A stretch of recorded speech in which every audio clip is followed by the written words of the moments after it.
नमस्कार भावी अधिकारी विद्यार्थी मित्रांनो, द युनिक अकॅडमीच्या ऑनलाईन प्लॅटफॉर्ममध्ये मी तुम्हा सर्वांचं मनापासून स्वागत करतो।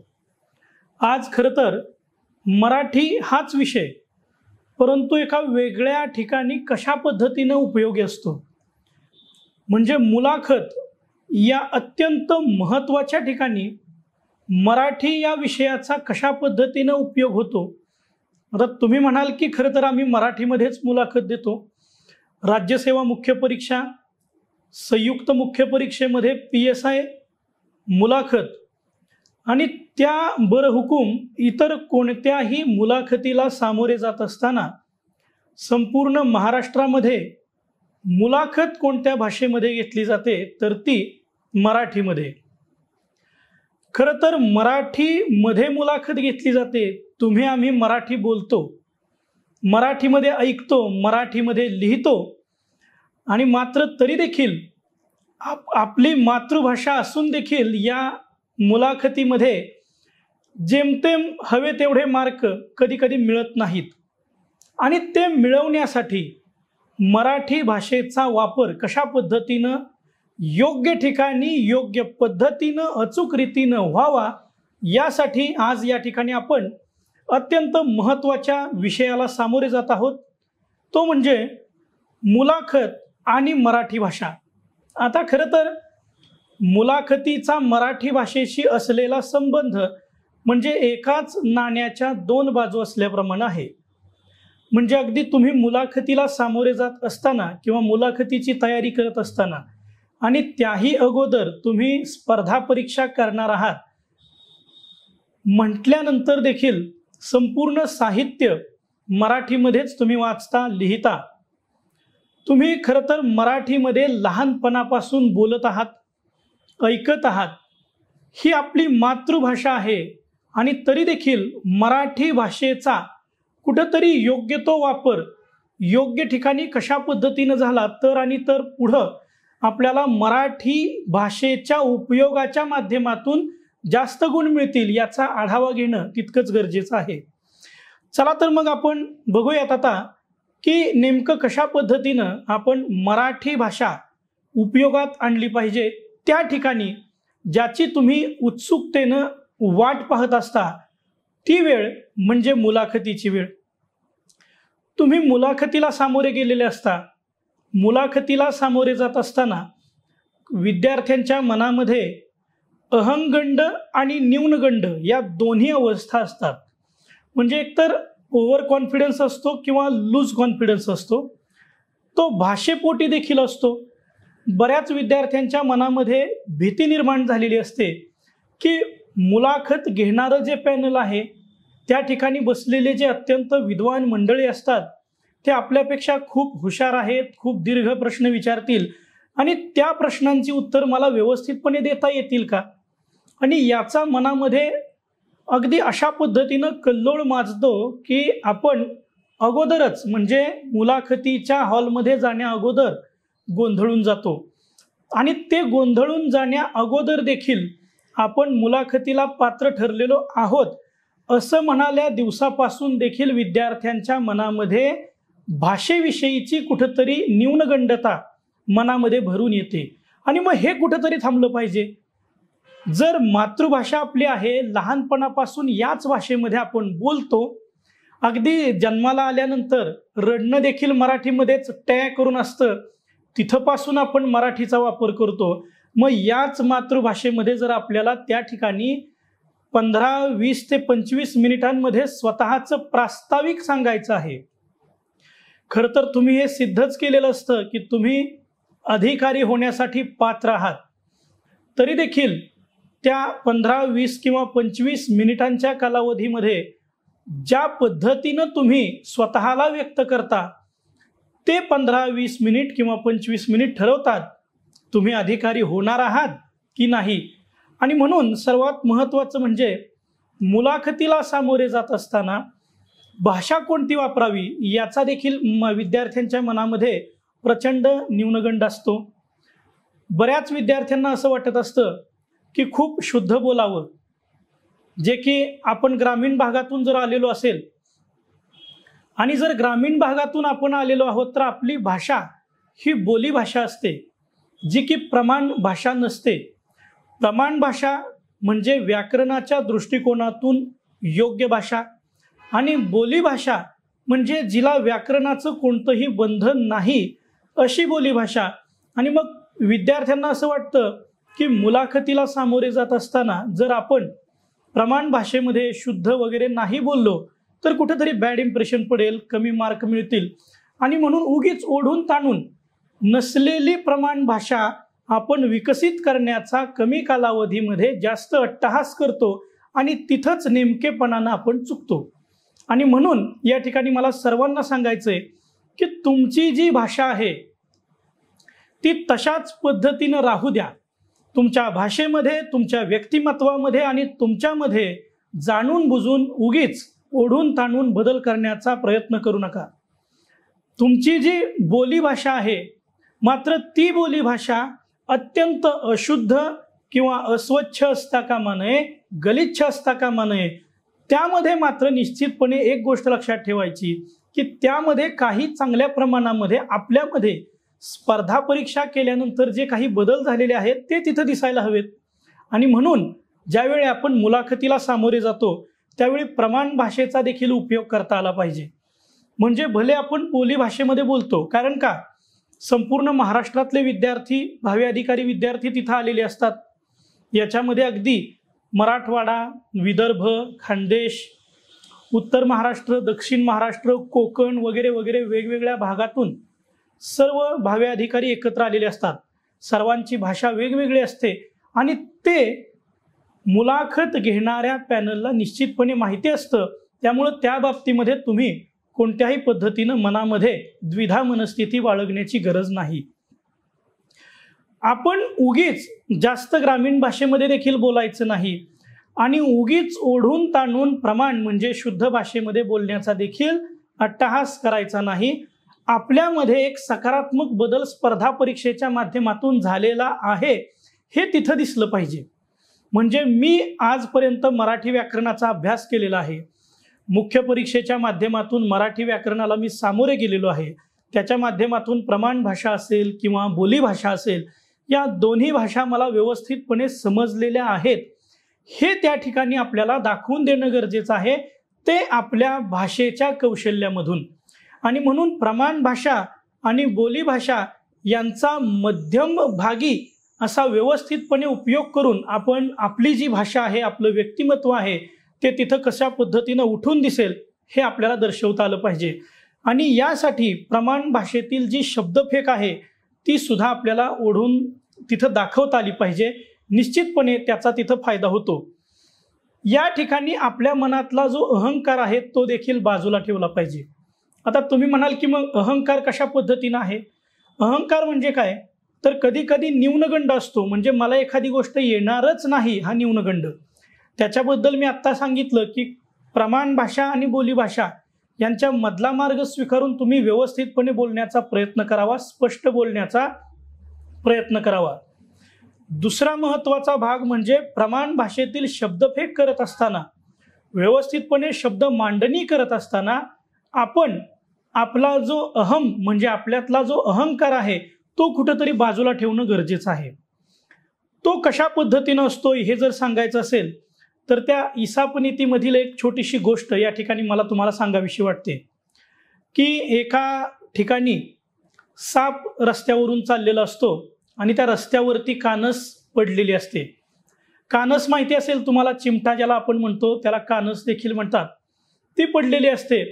आणि तो साप तिथून जात असताना त्या कानशीला बघतो आणि मोठ्यांदा ओरडतो, हे कानशी तू बाजूला हो, या ठिकाणी मला माझ्या रस्त्यावरून जाऊ दे. तर ती कानस बिचारी एक नाही दोन नाही, पुन्हा साप ओरडतो, हे कानशे तुला सांगितलेलं ऐकू येत नाही का?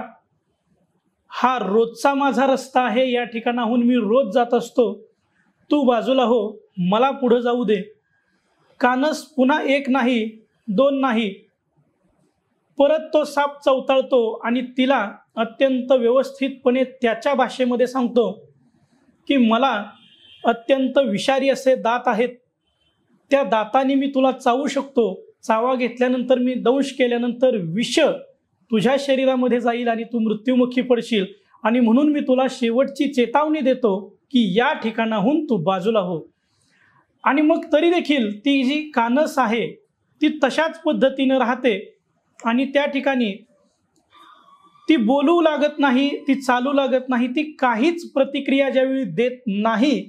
आणि मग तो साप नाईलाजानं शेवटचंच तिला सांगतो की आता माझा नाईलाज झालेला आहे आणि मी तुला चेतावण्या दिल्या, मी तुला सांगण्याचा प्रयत्न केला, आता मी तुला चावणार आहे.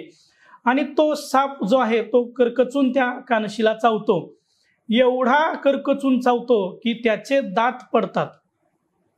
मात्र त्या कानशीवरती काहीही फरक पडत नाही. मग रक्तबंबाळ झालेला साप थोडीशी माघार घेतो आणि राग तर आलेला आहे परंतु करू काहीही शकत नाही. आणि मग शांतपणे स्तब्धपणे उभारल्यानंतर ती कानस हळुवारपणे त्याला सांगते की हे सापा, तुझ्या हे लक्षात येणं गरजेचं होतं की तू माझ्या रस्त्यावरती मी पडलेले आहे तरी देखील माझ्या बाजूने तू वाट तयार करून जाऊ शकत होतास आणि तरी देखील तू मला दंश केलास, जे की तुझ्या लक्षात देखील आलेलं नाही की माझं शरीर हे लोखंडानं तयार झालेलं आहे. आणि मग या गोष्टीच्या माध्यमातून मला तुम्हाला एवढाच बोध सांगायचा आहे.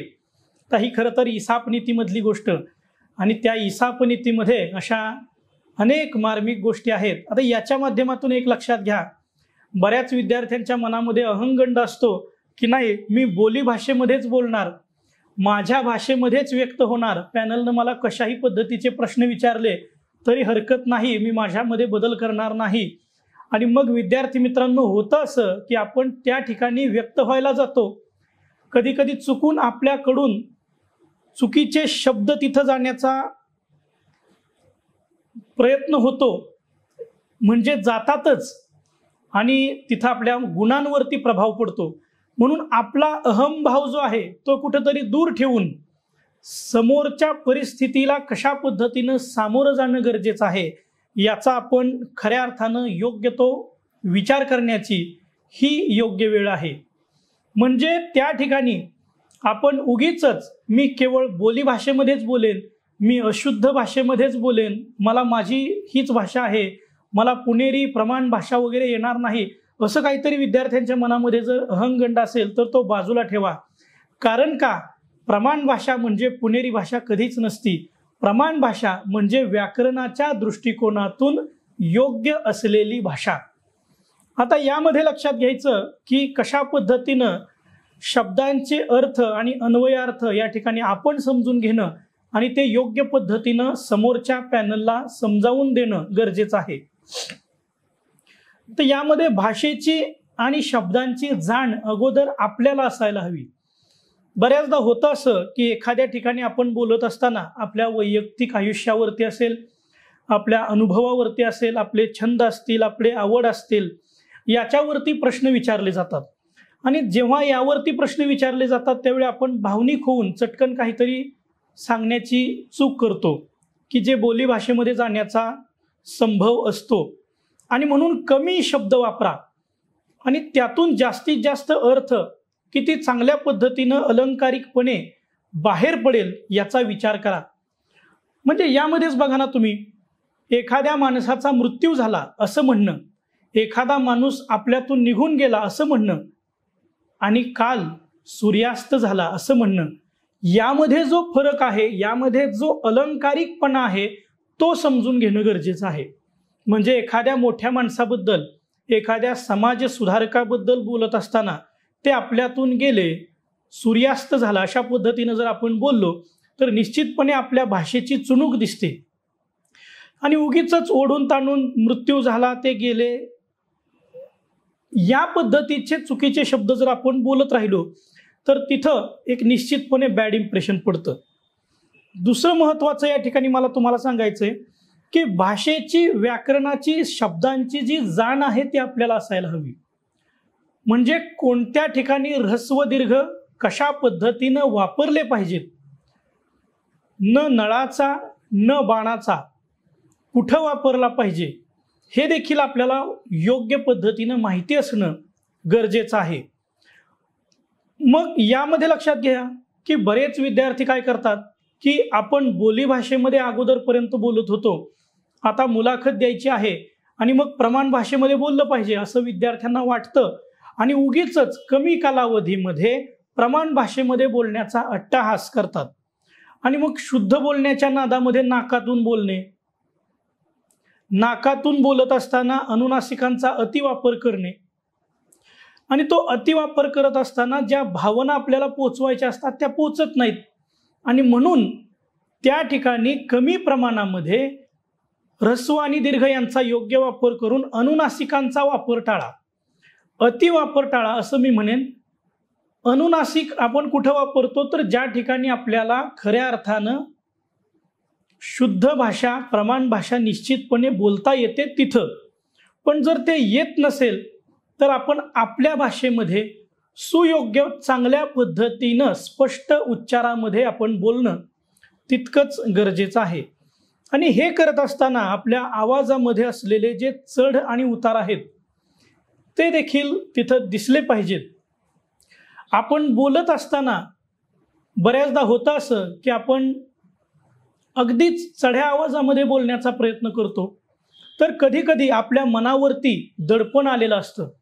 मोठ्या माणसांच्या मोठेपणाचं दडपण घेऊ नये ही बाब या ठिकाणी मला तुम्हाला सांगावीशी वाटते. ही तुम्ही दुहेरी अवतरण चिन्हामध्ये नमूद करावी असं मला वाटतं की कधीही मोठ्या माणसांच्या मोठेपणाचं दडपण घेऊ नका. जे पॅनल तुमची मुलाखत घेण्यासाठी बसलेलं आहे त्या पॅनलला निश्चितपणे हे माहिती आहे की तुम्ही अधिकारी होण्यासाठी पात्र आहात, म्हणूनच इथपर्यंत आलेले आहात आणि अधिकारी समजूनच तुमच्याशी ते बोलत असतात. कधी कधी एखाद्या प्रश्नाच्या नंतर लगेचच दुसऱ्या प्रश्नाचा मारा केला जातो, दुसऱ्यानंतर लगेचच तिसऱ्या प्रश्नाचा मारा केला जातो आणि त्यावेळी आपण गडबडून जाणे, भांबावून जाणे अशा पद्धतीची शक्यता दाट असते. आणि मग तसं झाल्यानंतर आपल्या आवाजातील चढ उतार व्यवस्थितपणे येत नाही. कधी कधी व्याकरण आणि ध्वनींची लय आपली चुकते आणि आपण उगीचच गडबडून जातो आणि एकदा का आपण गडबडलो की नंतर परत शब्दांच्या माध्यमातून उभा राहणं हे थोडंसं आपल्यासाठी अवघड जातं. आणि म्हणून या ठिकाणी मी सांगेन की गडबडून जाऊ नका. तुमच्या समोर जे पॅनल बसलेलं आहे ते आपल्या निश्चितपणे आपल्या जवळचीच माणसे आहेत, त्यांमध्येच आपण आज आणि उद्या जाऊन बसणार आहोत. आपण देखील अधिकारी आहोत हा जो आत्मविश्वास आहे तो मनामध्ये असू द्या आणि त्याच्या माध्यमातून ज्यावेळी तुम्ही त्यांच्या समोर जाल आणि त्यांच्या समोर जाऊन ते बसायला सांगतील आणि तुम्ही बसाल त्यावेळी अगोदर स्थिर व्हा, व्यवस्थितपणे श्वास घ्या. एखाद्या प्रश्नाचं उत्तर देण्यासाठी काही सेकंद कालावधी लागला तरी चालेल, मात्र अगोदर व्यवस्थितपणे श्वास घ्या, श्वासोच्छवास व्यवस्थितपणे होऊ द्या. त्यासाठी ते निश्चितपणे थांबतात, गडबड करत नाहीत. श्वासोच्छवास होईपर्यंत थांबा याचा अर्थ उगीच ओढून ताणून विचार करण्यासाठी 2 मिनिट 3 मिनिट शांत बसा असा अर्थ नाही. काही सेकंद त्या ठिकाणी तुम्ही शांत बसा, विचारपूर्वक उत्तरे द्या आणि त्यावेळी तुमच्या श्वासावरती तुमचं कंट्रोल असलं पाहिजे. तर आणि तरच आपल्या मुखातून बाहेर येणारे स्वर, स्वरादी आणि व्यंजने हे व्यवस्थितपणे बाहेर येतात. जर आपण दमलो असेल, आपण गडबडलो असेल तर आपल्याकडून कधी कधी शब्द बाहेर येत असताना आपली जीभ गोंधळून जाते, ज्याला आपण जिव्हा असं म्हणतो. आणि जीभ गोंधळून गेल्यामुळं आपल्याला आपले जे उच्चार आहेत ते ह्रस्व दीर्घ किंवा सजातीय स्वर विजातीय स्वर यांच्यामधली गडबड होते. कधी कधी आपण सजातीय स्वरांचा वापर चुकीच्या पद्धतीनं करतो तर ह्रस्वच्या जागी दीर्घचा वापर करतो आणि मग म्हणून आपण एका चुकीनंतर दुसरी चूक, दुसऱ्या चुकीनंतर तिसरी चूक करत जातो आणि निश्चितपणे ते जे पॅनल आहे त्यांच्यावरती आपलं बॅड इम्प्रेशन पडण्याची शक्यता वाढते. आणि म्हणून आपण ज्यावेळी तिथं बोलत असतो त्यावेळी आपल्या ध्वनीची जी लय आहे ती खूप चांगल्या पद्धतीनं असायला हवी. म्हणजे ध्वनीची जी पातळी आहे आपली हा एक महत्त्वाचा टप्पा मला तुम्हाला सांगायचा आहे की तुम्ही ज्यावेळी तिथं बोलायला उभे राहता, बसायला सांगितल्यानंतर बसता, त्यावेळी तुम्ही आपल्या मनातील संकुचित वृत्ती दूर ठेवून त्या ठिकाणी बोलता येणं गरजेचं आहे. तारस्वरामध्ये बोलणं टाळलं पाहिजे. चढ्या आवाजामध्ये उत्तर देणं हेही आपल्याला टाळता आलं पाहिजे. कधी कधी होतं असं की तुम्हाला ते एखादी आवड निवड तुमच्या आवाजाबद्दल, तुमच्या आवडीनिवडीबद्दल विचारतात आणि मग आपल्याला स्पष्ट आणि नेमकेपणामध्ये सांगता न येता आपण जर उगीच आपल्या आवडीनिवडी सांगताना वाहत गेलो तर ते योग्य होणार नाही. आणि म्हणून स्पष्ट आणि नेमके बोला. बऱ्याच विद्यार्थ्यांना हा प्रॉब्लेम असतो की ते बोलत असताना अशा पद्धतीचा जो पालुपद किंवा स्वरोच्चार आहे तो त्यांच्या मुखातून आपोआप येतो. तो एवढ्या प्रमाणामध्ये येतो की बोलत असताना, आता उदाहरणार्थ माझं ग्रॅज्युएशन झालं, मी अभ्यास केला, परत मी मुख्य परीक्षा दिली, मला वाचनाची आवड आहे, अशा पद्धतीनं आपण बोलतो आणि हे आपल्याला जाणवत नाही. हे आपल्यातलं वगैरे जे बाहेर येतं ना ते आपल्याला जाणवत नाही. ते समोरच्या व्यक्तीला ते जास्त तीव्रतेनं जाणवतं आणि ते नकारात्मकतेकडे घेऊन जातं. आणि मग हे टाळण्यासाठी काय केलं पाहिजे, तर हे टाळण्यासाठी आपण दररोज स्वर, स्वरादी आणि व्यंजनांचा उच्चार करायचा प्रयत्न केला पाहिजे. जसं की आ, ह्रस्व ई, दीर्घ ई, ह्रस्व उ, दीर्घ उ यांचा जो योग्य वापर आहे तो आपण केला पाहिजे. आणि त्याचबरोबर आपल्या श्वासावरती, मी मगाशी देखील बोललो की आपल्या श्वासावरती आपलं कंट्रोल असलं पाहिजे. आणि ते कसं, तर त्यासाठी दररोज आपण योगा, प्राणायाम, दीर्घ श्वसन अशा पद्धतीच्या ज्या क्रिया आहेत त्या निश्चितपणे केल्या पाहिजेत. एखादं वाक्य बोलत असताना जर आपला श्वास कोंदटला किंवा आपण तिथंच जर स्तब्ध झालो, थांबलो, म्हणजे एक पूर्ण वाक्य बोलण्या इतपत जर आपल्याला श्वास घेता येत नसेल तर आपली भाषेवरची पकड कमी आहे हे समजून घ्या. आणि म्हणून तिथं बोलत असताना आपल्याला स्वतःला दीर्घ श्वास घेता आला पाहिजे, श्वास सोडता देखील आला पाहिजे. ते करत असताना आपल्याला योग्य ठिकाणी योग्य पद्धतीनं आवाजातील चढ उतार आणि कुठं थांबायचं आहे, कुठं बोलायचं आहे हे देखील जाणवलं पाहिजे. आणि म्हणून त्यासाठी दररोज आपण आपली जी वर्णमाला आहे ती निश्चितपणे म्हणण्याचा प्रयत्न करा, प्रमाण भाषेमध्ये बोलण्याचा प्रयत्न करा. आणि जी वर्तमानपत्र येतात त्या वर्तमानपत्रांचा खड्या आवाजामध्ये उच्चार करण्याचा प्रयत्न करा. वर्तमानपत्रातील एखादा उतारा निश्चितपणे मोठ्या आवाजामध्ये दररोज 5 ते 10 मिनिट बोलून दाखवण्याचा तुम्ही सराव करा, वाचून दाखवण्याचा तुम्ही सराव करा. त्याच्या माध्यमातून तुम्हाला तुमच्यातले स्वरोच्चार, तुमच्यातल्या व्यंजनांचे उच्चार स्पष्ट आहेत की नाही हे तुमच्या लक्षात येऊन जाईल. मुलाखत ही अशी गोष्ट आहे की जी अचानकपणे देता येत नाही, ज्याचा आपल्याला अगोदरपासून, म्हणजे तुम्ही स्पर्धा परीक्षा करायला ठरवली त्या दिवसापासून मुलाखतीचा देखील अभ्यास करता आला पाहिजे. तुमच्या आवडीनिवडी, तुमचे छंद हे तुम्हाला व्यवस्थितपणे जोपासताच, परंतु ते सांगता देखील आले पाहिजेत. उदाहरणार्थ मला पुस्तक वाचनाची आवड आहे असं ज्यावेळी तुम्ही सांगता, ती आवड कशा पद्धतीनं तुम्ही जोपासली, तुम्ही काय काय वाचलं ते तुमच्या लक्षामध्ये असणं आणि ते तुम्ही व्यवस्थितपणे वर्णनात्मक सांगणं हे देखील गरजेचं आहे.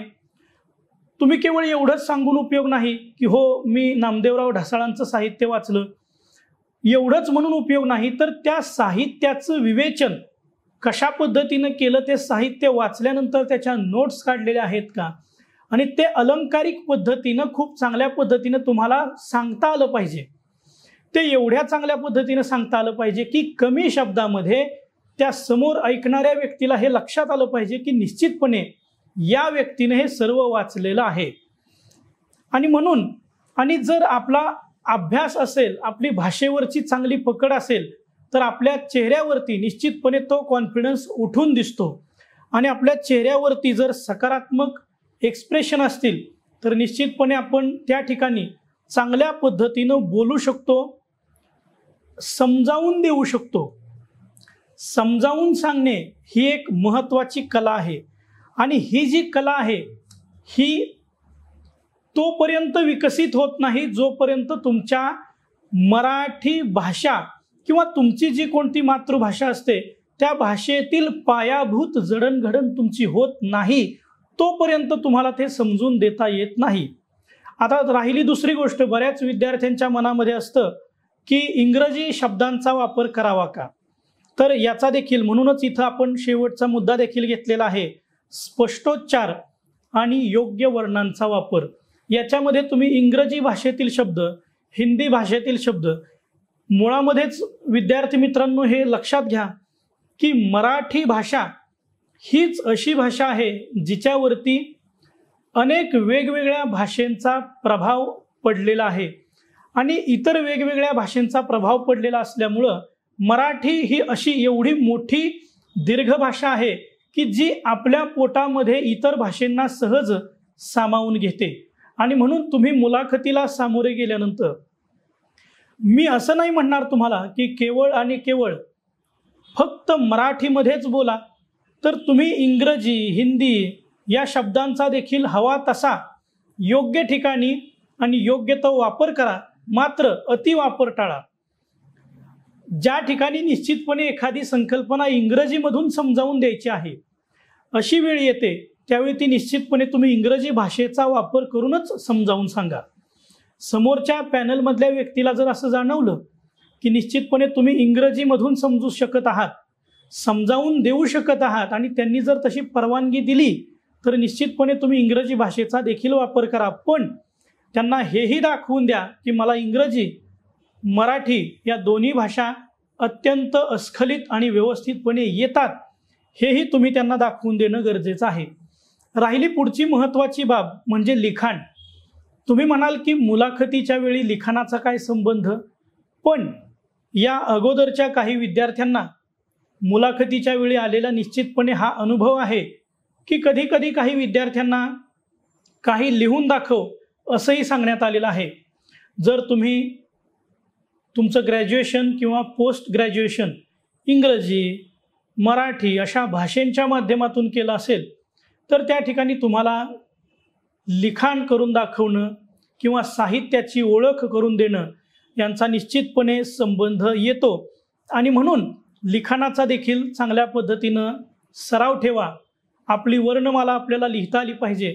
तिथं आपल्याला वर्णमालेच्या माध्यमातून वेगवेगळे शब्द ऱ्हस्व आणि दीर्घ जर लिहायला सांगितले तर तेही व्यवस्थितपणे लिहिता आले पाहिजेत. आपल्याला आपल्या भाषेमध्ये एखादी गोष्ट पटवून देता आली पाहिजे. कारण ज्यावेळी तुम्ही भावी अधिकारी म्हणून काम करणार आहात, भावी अधिकारी म्हणण्यापेक्षा निश्चितपणे तुम्ही उद्याचे अधिकारीच आहात, तर तुमच्यामध्ये ते कौशल्य असणं गरजेचं आहे की एखादी गोष्ट तुम्हाला तुमच्या मातृभाषेमध्ये, तुमच्या बोलीभाषेमध्ये व्यवस्थितपणे पटवून देता आली पाहिजे. एखाद्या व्यक्तीचा अभ्यास खूप असतो, परंतु तो अभ्यास केवळ मनामध्येच राहतो, तो स्पष्टपणे समजावून देता येत नाही, त्यावेळी त्या अभ्यासाचा खूप कमी वापर होतो. आणि एखाद्या व्यक्तीला अभ्यास पण चांगला असेल आणि एखादी गोष्ट जर चांगल्या पद्धतीनं पटवून देण्याचं कौशल्य असेल तर निश्चितपणे त्या व्यक्तीची जडणघडण अधिकारी म्हणून खूप चांगली होते. आणि खऱ्या अर्थानं अधिकारी म्हणून तुम्ही ज्यावेळी काम करणार आहात त्यावेळी तुमचं भाषेवरचं जे प्रभुत्व आहे ते तुम्हाला दररोज उपयोगी पडणार आहे, यामध्ये कोणतीही शंका नाही. आणि मुलाखतीमध्ये निश्चितच लक्षात ठेवा की तुमचा जो हजरजबाबीपणा आहे, तुम्ही अकबर बिरबलाच्या गोष्टी देखील वाचलेल्या असतील, तशा पद्धतीनं, म्हणजे मी म्हणत नाही की त्या गोष्टी तुम्ही मुलाखतीमध्ये सांगा, परंतु तशा पद्धतीनं वेगवेगळ्या उदाहरणांच्या माध्यमातून तुमच्यातला जो हजरजबाबीपणा आहे तो त्या ठिकाणी दिसला पाहिजे. उदाहरणार्थ यापूर्वी काही वर्षांपूर्वी आयोगानं एका विद्यार्थ्याची, जे आज अधिकारी आहेत, त्यांची मुलाखत घेतलेली होती. आणि ही मुलाखत सुरू असताना ज्यावेळी त्यांना विचारण्यात आलं की एवढा वेळ तुम्ही मुलाखत घेण्या अगोदर बाहेर बसलेला होतात, काय केलं? त्यावेळी त्यांनी त्या पॅनलला सांगितलं की बाहेर, खिडकीच्या बाहेर चिमण्या खेळत होत्या तारेवरती, त्या मी बघत होतो. एवढा स्पष्टपणे उत्तर देणारा विद्यार्थी तिथं असायला हवा, हे मला तुम्हाला सांगायचंय. उदाहरणाच्या माध्यमातून का सांगतोय? कारण की ते तुम्हाला जास्तपणे समजेल, रुचेल आणि पटेल. मग त्यांनी ते सांगितलं पॅनलला की बाहेर काही चिमण्या खेळत होत्या आणि तारेवरती चिमण्या खेळत होत्या, त्यातल्या 2 चिमण्या आपापसामध्ये भांडण खेळत होत्या आणि ते मी बघत होतो, असं त्यांनी सांगितलं. त्यावेळी त्या पॅनलनं विचारलं की कशा पद्धतीनं खेळत होत्या. मग त्यांनी सांगितलं की एक चिमणी दुसऱ्या चिमणीला चोचीनं मारत होती, दुसरी चिमणी भुरकन उडून जाऊन परत तिथं येऊन बसत होती आणि त्या परत खेळत होत्या. त्यावेळी मग पॅनलनं त्यांचा जो हजरजबाबीपणा आहे तो तपासला, त्यांना प्रतिप्रश्न केले, त्यांच्या उत्तरांवरती प्रतिउत्तर केली. त्यांना विचारण्यात आलं की जर एक चिमणी दुसऱ्या चिमणीला चोचीनं मारत आहे तर निश्चितपणे त्यांचं भांडण सुरू होतं. त्यावेळी मात्र त्या विद्यार्थ्यानं खूप चांगल्या पद्धतीनं हे पटवून दिलं, ते त्यांचं भाषेचं कौशल्य होतं, ते त्यांनी पटवून दिलं की नाही, त्या चिमण्या निश्चितपणे खेळतच होत्या. त्या कशा पद्धतीनं? त्यावेळी त्यांनी पॅनलला सांगितलं की जर एक चिमणी दुसऱ्या चिमणीला चोचीनं मारते आणि दुसरी चिमणी जी मार खात होती ती जर भुरकन उडून जाऊन परत त्याच तारेवरती येऊन बसत असेल तर ती निश्चितपणे खेळायलाच येत होती. भांडण असतं तर ती माघारी मार खाण्यासाठी कदाचित आली नसती. आणि हे ज्यावेळी हजरजबाबीपणाच्या माध्यमातून तुम्ही समजावून देता त्यावेळी त्या पॅनलवरती तुमचं जे इम्प्रेशन आहे ते खूप सकारात्मक रीतीनं पडतं. यासाठी जास्त कालावधीची गरज नसते, खूप वेळ तुमची मुलाखत व्हावी असं देखील नाही, मात्र कमी शब्दामध्ये अचूकपणे तुम्हाला खूप चांगल्या पद्धतीनं उदाहरणं देता येतात. उदाहरणांच्या माध्यमातून, अलंकारिक भाषेच्या माध्यमातून तुमचा जो अभ्यास आहे, तुमचा जो पूर्वानुभव आहे, तुमची जी उत्तरे आहेत ती खूप कौशल्यात्मक पद्धतीनं तुम्हाला मांडता आली पाहिजेत आणि ती मांडता येतात. आणि म्हणून नैसर्गिक भाषा, अगदी शेवटी जाता जाता मला तुम्हाला हेही सांगायचं आहे की तुम्ही बोलत असताना त्या ठिकाणी पॅनलच्या समोर बसल्यानंतर तुम्ही नैसर्गिक भाषेचा अतिवापर देखील टाळला पाहिजे. नैसर्गिक भाषा म्हणजे कोणती भाषा? तर हावभाव, हातवारे, हालचाली, मान हलवणे, डोळे फिरवणे, अशा पद्धतीचे जे काही हावभाव म्हणजे नैसर्गिक भाषा आहे ती खूप कमी प्रमाणामध्ये वापरा. उगीच तुम्ही बोलून पटवून देत असताना भाषण केल्याप्रमाणे हावभाव करणे, इशारे करणे, वेगवेगळ्या पद्धतीनं मोठमोठ्यांदा बोलणे हे टाळा. आणि कृत्रिम भाषा म्हणजे आपली जी मानवनिर्मित मराठी ही भाषा आहे हिचा योग्य पद्धतीनं वापर करा. आणि तो जर तुम्ही व्यवस्थितपणे केला तर निश्चितपणे तुम्हाला मुलाखतीमध्ये जास्त बोलण्यापेक्षा कमी शब्दामध्ये, कमी कालावधीमध्ये निश्चितपणे जास्त गुण मिळतील, यामध्ये कोणतीही शंका नाही. अशाच पद्धतीनं ज्या पद्धतीनं आज या ठिकाणी आपण बघितलं की मुलाखत आणि मराठी भाषा यांचा कशा पद्धतीनं संबंध आहे, हे आपण आज या पहिल्या भागाच्या माध्यमातून प्रास्ताविक पद्धतीनं पाहिलेलं आहे. यानंतर अशाच पद्धतीनं भाग 2 मुलाखत आणि मराठी विषय भाग 2 अशा पद्धतीनं आपण पुढच्या YouTube लेक्चरच्या माध्यमातून मुलाखतीमध्ये मराठी भाषेचा कशा पद्धतीनं सदुपयोगी, जास्त चांगल्या पद्धतीने उपयोग करता येईल हे आपण पाहणार आहोत. धन्यवाद.